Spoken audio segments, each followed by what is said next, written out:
Mercredi le 22 juillet 2020, bienvenue à En prenant votre café. J'ai mis 2 caméras, je fais des tests aujourd'hui. J'ai repris ma caméra Canon que je faisais pour me permettre d'uploader sur IGTV parce qu'ici j'ai ma Sony AX43 qui je ne suis pas capable d'uploader sur Instagram. Donc on va arranger ça. Je suis pas dans l'écran, maudit. Tournez un peu. Bon, c'est ça, je n'ai pas checké avant. Comment ça va? Une grosse journée. Mais on va avoir un petit peu d'émotion dans mon live tantôt. Des fois, même si j'adore l'entrepreneuriat, même si je me lève le matin en mangeant de ça, en vous en parlant matin, midi, soir, et il reste que l'entrepreneuriat, c'est difficile. Point. OK? Je n'ai pas écrit un livre pour rien là-dessus. C'est difficile. Et pourquoi? Parce qu'il arrive toujours quelque chose qui vient te mettre un bâton dans les roues, que c'est voulu ou que ce n'est pas voulu. Il y a toujours une embûche que tu fais, à un moment donné, que tu plies les genoux. Tu fais « Oh non, pas encore. Oh non, pas encore. » Que ce soit avec les produits, quand tu essaies de faire une recette, que ce soit, ce qui m'arrive avec Facebook. Tu sais, moi, je suis né carrément de Facebook. FrançoisLambert.one est un produit pur de Facebook. Mais je me rends compte que j'ai mis tous mes œufs dans le même panier. Si Facebook est down, si Facebook me limite de quelque chose, je suis cuit. J'ai plus accès de vous jaser, comme j'ai énormément de misère aujourd'hui. Que ce soit intentionnel, je ne le sais pas. Il n'y a pas moyen d'avoir une réponse. Mais je me rends compte que autant ça a fonctionné, autant que ça fonctionne très bien, bien, il y a d'autres moyens de vous rejoindre. Il y a d'autres moyens d'aller vous chercher. Et je le faisais sur IGTV, aussi sur Instagram, ceux qui sont sur Instagram. Mais j'avais un problème. Depuis que j'ai mon autre caméra, je ne suis pas capable d'uploader sur IGTV. Donc, je suis revenu à ma caméra Canon, que je n'avais pas de problème. Pour être capable de mettre les vidéos, je vais les mettre aussi sur YouTube. Et depuis 1 mois et demi, je le faisais sur podcast, seulement sur Podbean. Là, maintenant, je l'ai mis sur Spotify. Donc, je vais diversifier. Puis, bien entendu, maintenant, tous mes vidéos, vous me l'aviez demandé. Mais bon, ça prend du temps le matin à chaque vidéo d'uploader. Mais ma business en dépend. Donc, je vais le mettre aussi sur YouTube pour éventuellement aussi, je ne fais pas de pub non plus sur YouTube. Donc, je me rends compte que j'ai laissé tomber quelques canaux parce qu'il y en a quelques canaux, parce qu'il y en a un qui allait bien. Mais je le vois que, oups, des glitches, on me bannit des pubs, on m'empêche de poster. Comme là, je viens de réussir juste avant de faire cette vidéo-là. Je suis passé par Instagram, ça fonctionne. J'ai pas accès moi-même. Est-ce que c'est un glitch? Je peux faire des vidéos live. Donc, pour annoncer les vidéos qui sont sur mes autres plateformes, ben, je vais faire une vidéo live sur Facebook. Essayez de comprendre. Mais tu sais, pour moi, en ce moment, n'ayant pas accès à vous jaser d'une façon aussi facile, j'ai l'impression que j'ai mis une pancarte devant mon commerce qui est marqué « En pause, de retour dans 15 minutes ». Ah, y a-t-il quelque chose qui est plus enrageant que « En pause, de retour dans 15 minutes ».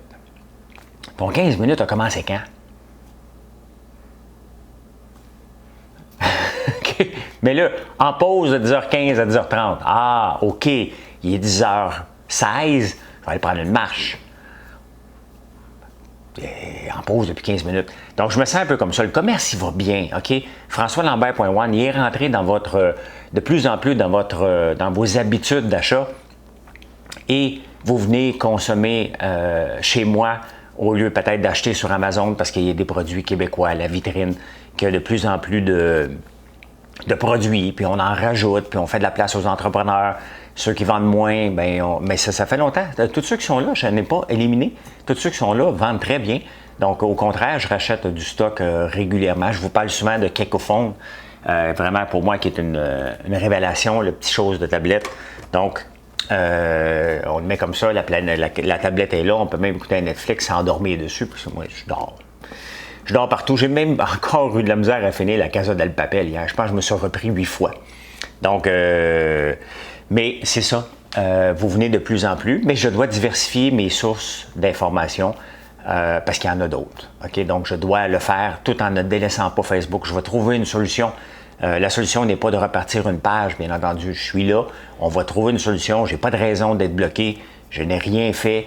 Et je vais finir par parler avec quelqu'un de Facebook. Là. Je ne peux pas croire qu'on va me bloquer pour avoir absolument rien fait, à part que vous parlez d'entrepreneuriat. Si vous parlez d'entrepreneuriat, c'est un crime aujourd'hui, on a un problème. C'est vrai que je fais des montées de lait à l'occasion, mais plus tellement beaucoup dernièrement. L'actualité ne prête pas à ça. Puis je n'ai pas le but non plus de faire une controverse. Ça ne m'intéresse pas. Les controverses que je fais souvent, c'est parce qu'on met un hashtag millionnaire à la fin, là, puis on s'en balance. Là. Tu sais, un matin, bon, je vous ai dit, je suis allé nager, ça fait 3 jours que je vous en parle, j'étais comme nerveux, j'avais hâte. Donc, j'ai été nager avec mes amis de natation. Donc, ceux qui ne le savaient pas, ben, je répète l'histoire. Moi, j'ai commencé à nager en 1996, après le marathon de Boston, qui était le 100e anniversaire. Je suis arrivé là-bas, je m'étais entraîné beaucoup pour faire une belle performance, parce que si tous les marathoniens, c'est un seul marathon qu'on veut faire dans notre vie, c'est celui de Boston. J'ai eu la chance de me qualifier et de faire le marathon de Boston, le 100e anniversaire. C'était fantastique. Il y avait du monde partout. C'était vraiment le marathon à participer. J'étais là. Mais pour bien faire, étant donné que je suis comme un chien, attention, là, un chien, c'est parce que ça va arrêter, ça peut courir jusqu'à temps que ça meure. Bien, c'est ça. Moi, je m'entraînais jusqu'à temps que mon corps pète. Mon corps a pété. Et j'ai commencé à nager par la suite. Puis, bon, j'ai rencontré des bonnes personnes avec qui je me suis lié d'amitié. Marius, Alexandre, Julie. Donc, c'est des gens que je me suis lié d'amitié. Ce matin, il y avait Geneviève aussi qui nageait avec nous depuis longtemps. Son frère André. Il y avait Linda. Puis, on est parti tout un groupe pour nager. Puis, c'était vraiment le fun. Mais j'ai vite vu que j'ai un problème. Je suis en forme, mais j'ai mal aux épaules depuis. Il y a des mouvements là, que je fais, là, comme ce mouvement-là. J'ai 2 points ici qui m'endurent. Puis Marius me dit, François, tu penses que tu vas être dû pour des injections? J'ai peut-être du calcaire. En tout cas, il faut que j'aille vérifier parce que c'est pas normal. J'ai ralenti la musculation, j'ai ralenti la natation. Et j'ai mal comme si je venais de lever 400 livres. Là. Il y a des exercices que je ne peux plus faire depuis presque 1 an et demi. Et bon, il m'a parlé des injections plasma. Je n'ai même pas eu le temps de googler encore. Je vous parle de ça sans savoir de quoi je parle. Il y en a qui m'ont dit que, bien entendu, tu fais souvent ça. Mais non. Okay? Quand je parle de quelque chose, je m'informe. Et bon. Donc, je vais m'informer là-dessus parce que je traînais de la patte un peu. Mais le lac Beau-Lac est d'une beauté. On a des beaux plans d'eau quand même au Québec. Moi, je ne suis pas un gars qui trippe plan d'eau tant que ça. J'aime mieux la terre, chacun ses choix. J'aimerais savoir et la terre et l'eau, mais ça n'existe pas. Donc, j'ai choisi la terre. Mais le Beau-Lac, c'est pas vrai que ça s'appelle Beau-Lac. Le lac est clair. On voyait dans le fond, on a fait un grand tour. Et à un moment donné, Alexandre m'attendait, puis il me dit « Hey François, il dit, t'as juste à traverser le lac, toi, puis nous, on va faire un petit détour. » Il voyait que j'avais pas de misère, honnêtement, j'avais du fun, mais je suis pas le pace des autres, alors que normalement, ça a toujours été moi parmi les leaders. Fait que tu prends ton trou, tu te fais comme, sais-tu quoi, c'est là que je suis, j'ai mal, donc je vais juste nager pour avoir du plaisir sans avoir de douleur, et j'avais un fun noir. Mais il y a 20 ans, là, en 96, on m'a dit « François, traverse le lac. » C'est sûr que je me mets à pleurer, là. J'aurais jamais vu ça, mais là, j'ai pas de problème. Il restait 700-800 mètres. Il traversait le lac, puis tout est beau. On a eu du fun, on a eu le temps de jaser un peu, mais tu sais, tout le temps que je jasais, je pensais à mes foutus problèmes Facebook, comment je fais pour vous parler, pour avoir du contenu, pour emmener des gens. Tu sais, maintenant, c'est qu'il y a des employés qui dépendent de moi. Donc, je sens une responsabilité énorme envers eux.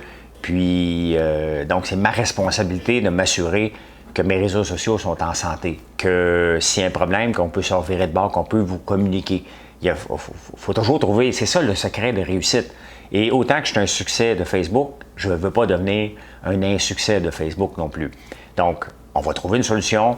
Instagram fonctionne, YouTube fonctionne, les podcasts fonctionnent. puis je vous ai donné les liens, je vais les redonner à chaque fois pour les partager, parce que ça ne m'empêche pas. Tu sais, je veux dire, des tapes sur la gueule comme entrepreneur, j'en ai eu toute ma vie. Et c'est sûr qu'à un moment donné, tu te dis « Ah, mais pas encore ». Et Marius, ce matin, lorsqu'on prenait un café, tu sais, à un moment donné, candidement, puis vraiment avec ouverture, « François, pourquoi tu fais ça? » Marius a 65 ans. J'ai dit « Marius, parce que j'ai 53. Je suis jeune encore, qu'est-ce que vous voulez que je fasse de ma vie? Attendre de vivre de mes placements, de m'entraîner, d'aller prendre des cafés. J'ai besoin de challenge. Et là, c'est pas vraiment un challenge. Je fais ce que j'aime. Et je vends du bonheur. On vend du popcorn, de la barbe à papa, des meringues, des boîtes d'érable que vous donnez à vos employés, des boîtes de friandises. Vous voyez les produits, vous y goûtez parce qu'on a fait des produits de qualité. Et qu'est-ce que vous voulez que j'aille plus de paye que ça? OK? Je ne le fais pas pour l'argent. La réalité, j'espère que ça va être payant, mais en ce moment, pour démarrer une entreprise comme ça, ça prend des fonds. Et j'en avais, parce que j'aurais jamais pu aller emprunter pour partir une entreprise comme ça. Il n'y a personne qui m'aurait prêté en temps de COVID. Là, les banques serrent les liens beaucoup. Donc, j'ai pu... le seul avantage d'avoir déjà vendu une entreprise, c'est que j'ai pu utiliser des fonds pour lancer cette entreprise-là et la mettre sur rail. Parce que lorsqu'on achète 2000 displays, bien, mine de rien, c'est 50 000 $ qu'il faut dépenser d'avance. Lorsqu'on achète des boîtes d'avance pour en avoir, bien encore là, c'est tout de l'argent qui va dormir en inventaire et qu'il faut, après ça, faire ressortir, mais il faut les acheter auparavant. Ça prend de l'argent. Acheter la machinerie, bâtir. Donc, tout ça, puis il me demande, mais pourquoi tu le fais? Je dis, Marius, je vends du bonheur. Je suis dans le marché du bonheur. Les choses vont bien. On est en train d'ouvrir un paquet de points de vente. Les gens en redemandent des produits. Qu'est-ce que vous voulez que j'aie plus que ça comme motivation? Je ne peux pas en avoir une plus grande que ça, une motivation. En même temps, ben, ça fait travailler Marilyn. Marilyn, elle travaille pour moi. Elle est compétente. Elle va se retrouver un autre travail demain matin s'il y avait un problème. Mais ça n'arrivera pas.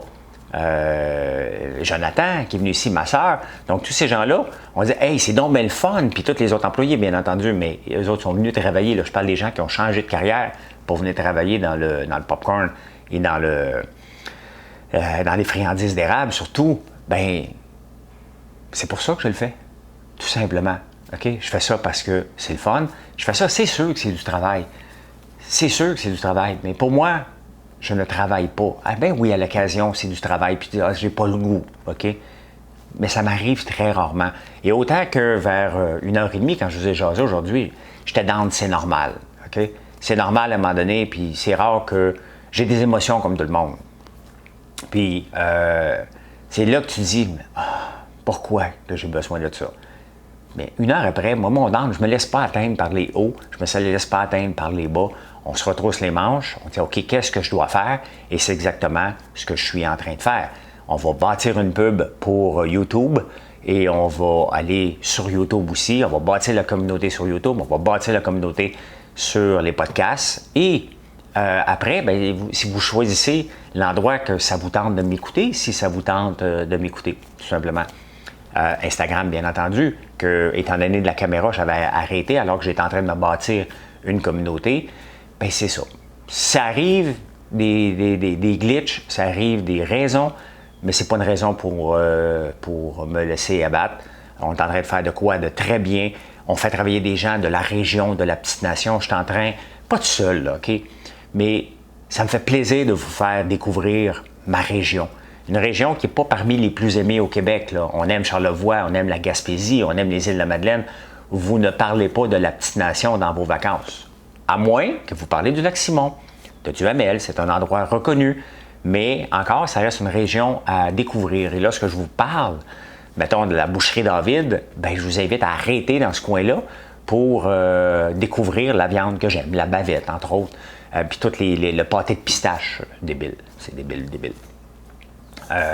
Donc, j'essaie de vous faire découvrir des coins. Pourquoi? Parce que j'ai de la visibilité. Et si je peux aider quelqu'un par ma visibilité, la même chose que je fais avec la vitrine québécoise, bien, honnêtement, qu'est-ce qu'on fait dans la vie pour... Un entrepreneur se lance en affaires pour peut-être plusieurs raisons, mais souvent, c'est soit pour régler un problème à une situation.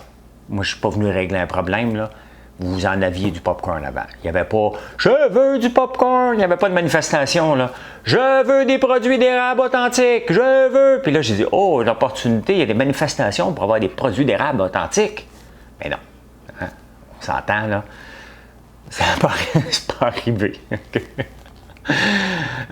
Mais autre, ben, c'est de bâtir et de faire un changement, de dire, regardez, il n'y en a pas de produits à base d'érable vraiment authentique, fait avec le meilleur huile, le meilleur grain, qui ne coûte pas 9 piastres, 10 piastres le pot pour une petite affaire. Moi, je voulais que ça soit abordable. Donc, pour que ce soit abordable, il faut élargir notre gamme et avoir de la grande distribution. Donc, c'est ce que j'ai visé et c'est ce qui marche. Donc, je n'ai pas réglé un problème, mais là, je sens que je peux faire une différence dans ma région en créant des emplois. Donc, j'ai eu des bâtons des roues pour avoir le permis. J'ai eu le permis, j'ai commencé à escaver hier. Je vais rattaquer ça demain puis tout le week-end. Mais c'est ça. On veut soit faire une différence, soit régler un problème, une situation. C'est les deux choses qu'on peut faire. Moi, j'ai fait ça pour m'amuser. Vous avez demandé les produits. Ça s'est passé du bouche à oreille et là, c'est devenu une business. Regardez le popcorn épicé. Vous y avez goûté. On a tous des bons commentaires. Il y a même ma soeur. Regardez. Elle écrit bien, hein? Ma soeur Véronique. Elle m'avait mis un pot de popcorn tantôt ici, puis elle m'a dit « Pour goûter, François ». Parce que c'est elle qui a fait le popcorn épicé ce matin.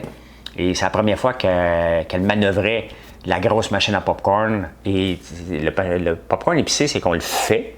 Après ça, on l'envoie dans une autre machine, ça fait épicer. Donc, il y a 2 étapes.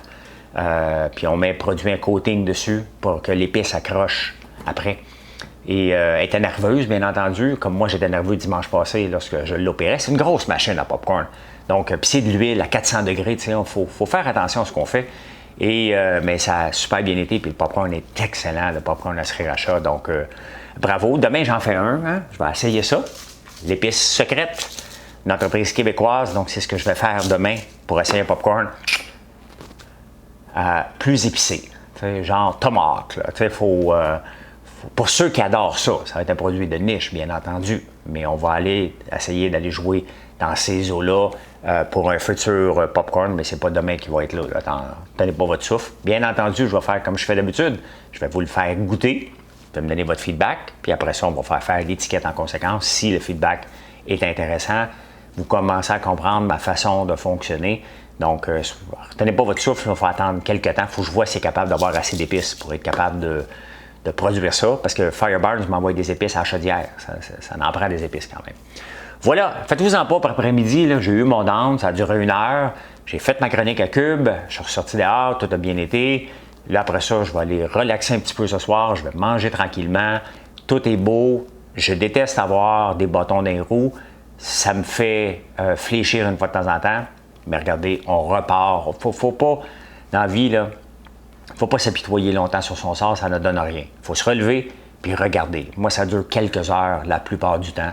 Et on se relève et on dit « OK, parfait, on va attaquer le problème maintenant. On va trouver des solutions. » Parce que c'est ça qu'un entrepreneur, son cerveau a été bâti pour ça. Moi, j'ai toujours voulu être en affaires depuis l'âge de 5 ans. Donc, probablement avant, ça fait 48 ans que je bâtis mon cerveau à essayer de trouver des solutions à des problèmes. Voilà. C'est ça que je fais de mieux, si on peut dire. Et voilà. Bonne soirée. Merci d'être là au poste tous les jours.